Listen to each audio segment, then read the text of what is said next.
Salut à toi et bienvenue sur Le Secret du Bois. Alors aujourd'hui on va aborder un sujet qui est la suite du dernier épisode, qui parlait des outils de base à avoir dans ses caisses à outils. Comment on fait pour les trouver à moindre coût? Pas obligé d'acheter en grande surface comme le type Leroy Merlin, ou encore des cerises ou des ciseaux japonais ou des scie Jap.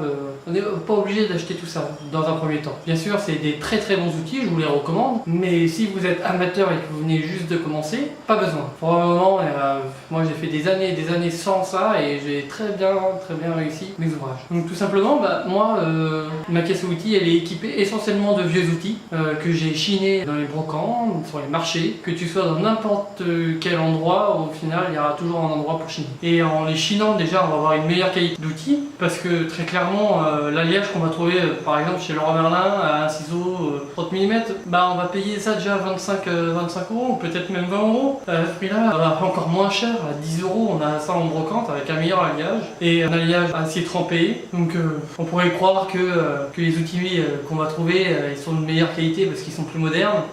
Détrompez-vous, parce que là on est très clairement dans la production de masse et dans la rentabilité des produits. C'est vraiment je vous le déconseille. J'en ai des ciseaux comme ça, mais c'est même avec des ciseaux comme ça que j'ai commencé. Aujourd'hui vous avez la possibilité de pas commencer comme moi j'ai commencé à 16 ans, donc aujourd'hui vous avez peut-être plus, peut-être entre 16 et 45 ans, 50 ans, j'en sais rien. Mais aujourd'hui, chiner dans les brocants, dans les marchés, c'est un plaisir de négocier ces outils, puis de les trouver, de les remettre en état. C'est vraiment un plaisir parce qu'après ça on a l'impression que c'est à nous, et puis c'est le cas, mais c'est vraiment cette sensation d'appartenance. Et après ça, quand on a cette sensation là d'appartenance à ces outils, on les utilise à mon sens d'une autre manière. Encore c'est un constat que j'ai dans ma propre vie, mais je vous le conseille.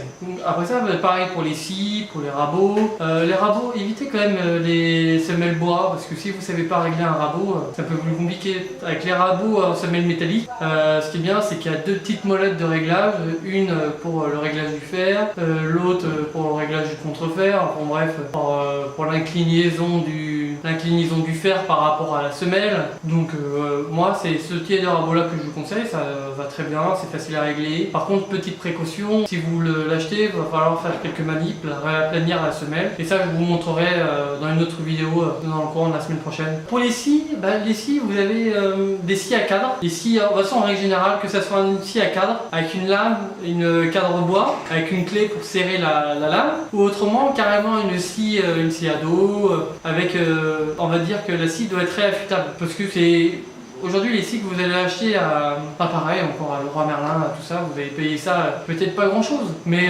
quand ça coûte plus quoi, faut le réaffûter. Si vous l'utilisez régulièrement, quotidiennement, tous les week-ends ou tous les jours, aujourd'hui j'utilise mes outils tous les jours, et en les utilisant tous les jours, je suis content d'avoir mais que mes outils se réaffûtent régulièrement. Là, il y a un achat incontestable par contre, c'est tout ce qui est un achat neuf, cette lime, des limes pour affûter les pierres à huile, ou une pierre à eau, ou une pierre à diamant. La conclusion de tout ça, c'est très clairement, si demain vous devez investir dans vos outils, profitez-en, là c'est l'été qui arrive, c'est l'été même qui est pas arrivé, qui est là, qui est présent, vous voyez bien avec votre soleil ou votre pluie, j'en sais trop rien. Chez nous, ici au Cambodge, on est en pleine saison des pluies, donc il pleut environ entre 1 heure et 2 heures par jour. Mais vous, je sais pas.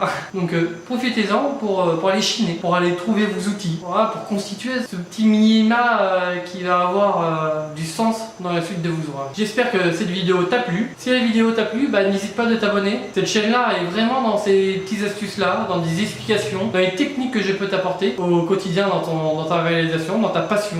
Donc, et aussi commente la vidéo, partage-la, fais tout ce que tu veux. Dans le laps de temps, je te souhaite une bonne continuation dans ton apprentissage du bois. Salut, ciao!